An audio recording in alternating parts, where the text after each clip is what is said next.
KimTownselYouTube here. I have 4 videos that I would like to share with you about relationships. I am by no means an expert about relationships, but I've been in a lot and I've learned a lot, and I've done a lot of reading and done a lot of therapy, so I know what I'm looking for and I'm not going to settle for something that's not going to be beneficial to me and or the other party.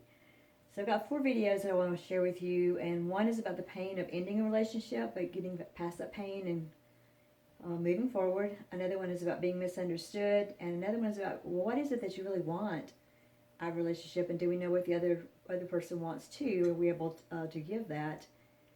And then a way to do painful types of communication that we have to do sometimes.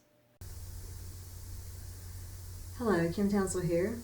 Today I will talk about ending relationships. It's hard whichever end you're on. I've asked people which one's worse, breaking up with someone or having someone break up with you. Many people say that breaking up with someone is harder because they don't want to be responsible for hurting someone else's feelings. But there are times when we do need to end relationships for various reasons. And it isn't pleasant, but I hope this video can help us to remember what's on the other side of ending relationships. One thing we can remember to honor the relationship, after all, we did choose that person and we did have some happy times, is to not badmouth the person when the relationship is over. Not too bad. We obviously have our reasons for ending the relationship, but we can remember the good times and focus on those good times. We can actually cherish those good times and learn from our mistakes so that we don't make those same mistakes in the future. But don't throw out the whole relationship, because there had to be some good times in there, or we wouldn't have stayed in it as long as we did, right? It's just helpful sometimes to remember that that relationship worked for that period of time, but for whatever reasons it may not be working now. One thing that I've had to tell myself and other people when they've asked me about ending relationships, is it time, is if your present consists of romanticizing the past, then the relationship probably doesn't have a future. If we're always focused on, oh, we had a great time, we did this, we did that, but that's all we're doing, and the present is not very fun or not very healthy, then probably it's a relationship that we need to put some closure on it. I've had some great relationships in the past, and they've lasted, various times, but looking back, it was traumatic when they ended, but I'm so glad that, I'm actually kind of glad that they did, because the things that happened after that relationship ended, I met so many new interesting people, and I would have missed out on so many new experiences had I stayed in that relationship. It was a great world, but it really kind of boxed me in, and when those relationships ended, then my whole world just opened up to new people, new experiences. It's really been kind of wonderful. So I try to keep that in mind when a relationship ends, that it's not the end of the world. It's just the end of that relationship. It's not the end of my life, that I have all these great and wonderful things in the future that are ahead of me, that's things that I can't even imagine, because the things that have happened to me since I've ended my relationship, I didn't even know these opportunities and experiences and people existed. So it's been a blessing to me. But ending relationships is painful. It is painful. I'm notorious for, when I'm in a relationship, just digging in and staying probably much longer than I should, but I want to try everything: counseling time, adaptive behavior, compromise, even fell into codependency to try to keep the relationship going. But I can walk away with a clear conscience, knowing that I did everything that I could possibly or feasibly think of and could do to try to repair and rescue the relationship. So I was able to walk away with a clean conscience from all of them. And there's never sometimes there's hardly ever just one person to blame. Sometimes there is, but usually both parties. It has a natural entropy and just a natural ending, and that's just the way that some of us are wired, I guess. Kudos to the people that can get into a long-term relationship or long-term marriage and make it work. I have mad respect for those people. Mad respect.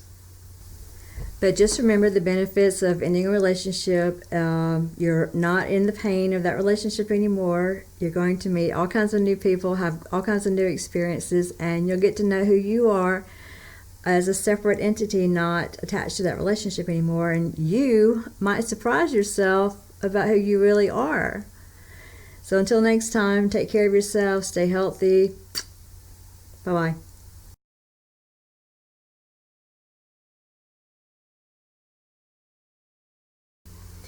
Hello, Kim Townsel here. I've spent most of my adult life trying to not be misunderstood. It's very important to me to try to help people understand where I'm coming from, even if they don't agree with me.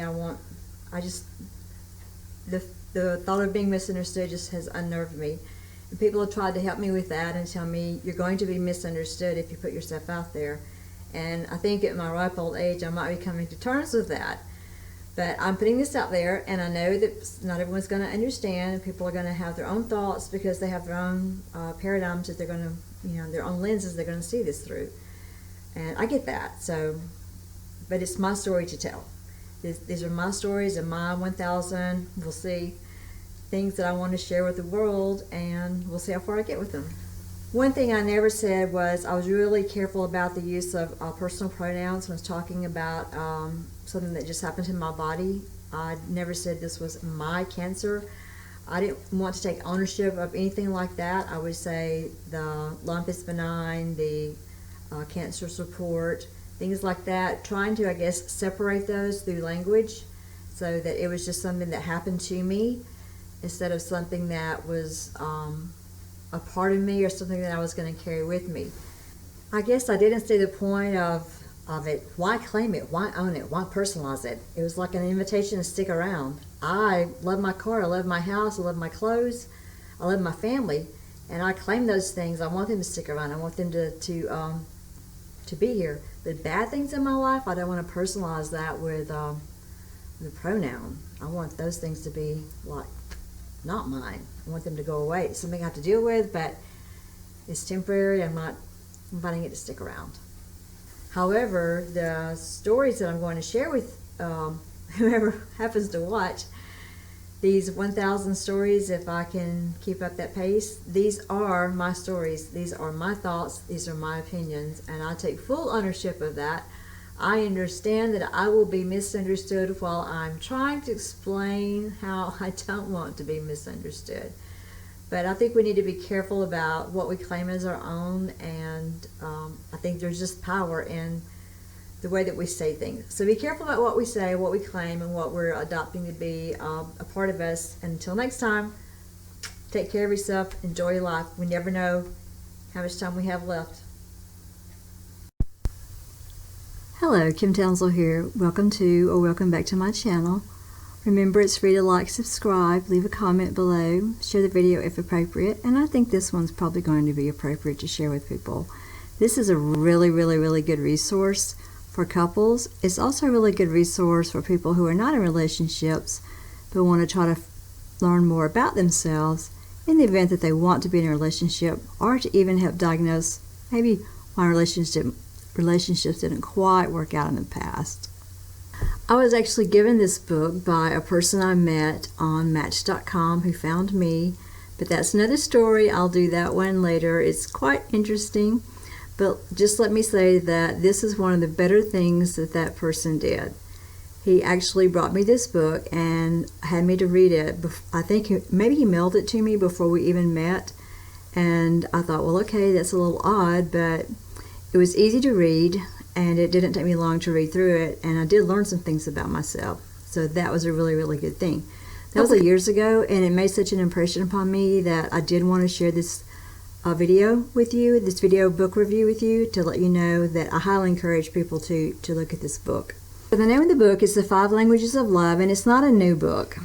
It actually first came out in 1992. It was written by Gary D. Chapman. It's super easy to read. This is the size of the text. It only has 203 pages in it, so it's quite a simple read. Here's the table of contents, and Chapman claims that there's 5 languages of love, and he lists those here in the index. And 1 is words of affirmation, and 2 is spending quality time, and 3 is receiving gifts, and 4 is acts of service, and 5 is physical touch. His premise is that you probably fall within one of these that is your primary way of giving love, and you probably give the way that you like to receive love, and you like to receive love in one of these ways more than the others, and then there's a secondary one that you have as well. So the problem is if your partner is looking for words of affirmation, but you like acts of service like I do, then I'm not one to give words of affirmation very much. But if that's what my partner's looking for, and I'm giving him what I need, obviously we have a mismatch there. So Chapman encourages us to find out what our own language of love is and let our partner know what it is, because we cannot read one another's minds. If we did, my goodness, we would have all sorts of new problems, but a lot of problems that we do have certainly would be solved, right? We can't read each other's minds. And so my thing is, if you want to be in a relationship, we're going to have to be brave enough to tell our partner what it is that what we want, when we are self-aware enough to know what it is that we want. Reading through these, I found out that mine was the acts of service, because I just have the motto, put your money where your mouth is. Don't tell me how much you love me, show me how much you love me. And I just don't feel guilty about it anymore, because I've always thought, well, people that do things to help me out or to make my life easier, that is really what I count as love. And so my mom, she told me, she says, yes, you really like it when people help you with your household chores and things like that. And I had another friend who had not read this book that said the same thing. And I thought, well, does that mean that I'm just using people? But it really means, according to Chapman, that's how I see people demonstrating their love to me. I don't need a lot of fancy words. Gifts make me uncomfortable. And my secondary language is the physical touch, because I like that. It means a lot to me. So having a physical relationship with someone has always been super, super, super important. So I don't care about the quality time that much. I don't really care about words of affirmation. And I don't really care about receiving gifts at all. In fact, the gifts really kind of make me uncomfortable. So this helped me to understand myself a lot. So at the end of each chapter, or each language of love, he gives you like some little questions to diagnose and see about yourself. At the end, he has quizzes, and he has a set of quizzes for him. He has a set of quizzes for her,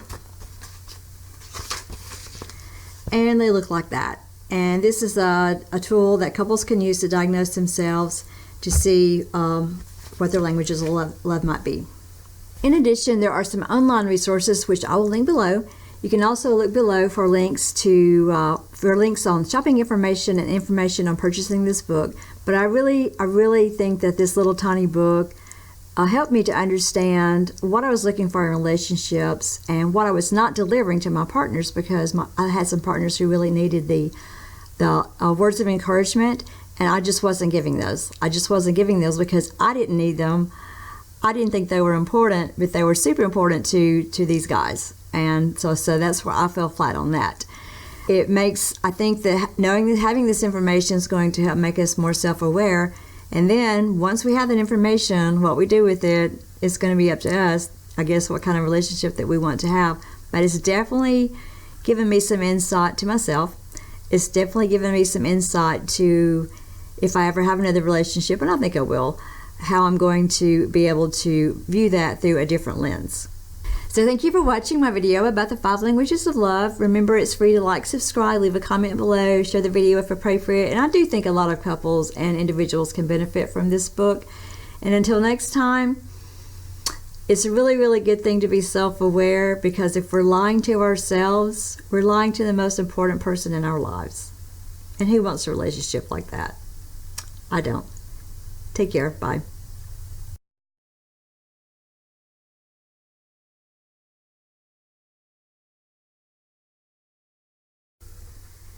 Hello, Kim Townsel here. This video will talk about when you have a conflict that's too hot to handle, what are your options? One thing you can do if the person is someone you care about, or a colleague, or someone in a relationship that you're going to have to work with this person in the future, is to write a letter. If the conflict is just too hot to handle, then writing a letter is a very effective way, most of the time, to deal with the conflict. Let's look and see why. One benefit about writing a letter is that it's in black or white, or whatever color you're going to put the text in. So the person can't twist the words around. There's not body language, there's not tone of voice, there's not all those other types of nonverbal communications that can get in the way It's there in black and white, and it can't be twisted. Again, if we're writing something down, then we're going to be more likely to think about exactly what are we meaning, and we have the chance to go back and rewrite it, to retract it, especially if you're using something like Word or word processing function, to go back and reword it so that you're saying the more logical or the more cognitive portion of it instead of just the emotional and the reactive portion of it. So there's that. And another benefit is that if you're writing in a word processor, you can just dump everything in there. Just go ahead and say everything you want to. Use all the terrible, bad you language, the profanity, the accusations, just dump all the emotionalism into the word processor. Hit save.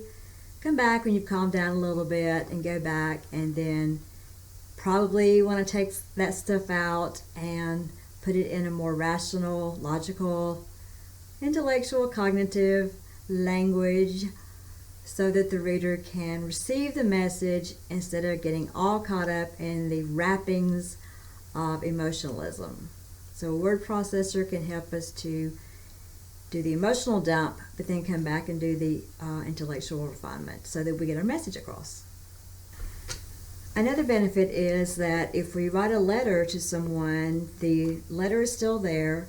They can go back and read the letters anytime that they want to. They can review them, they can look at them, they can go back if they read them in haste or in a receivership of emotionalism. They can go back when they're calmer and look at the letters to see if they can pick up on something that maybe they misconstrued or just took it the wrong way on the first read around.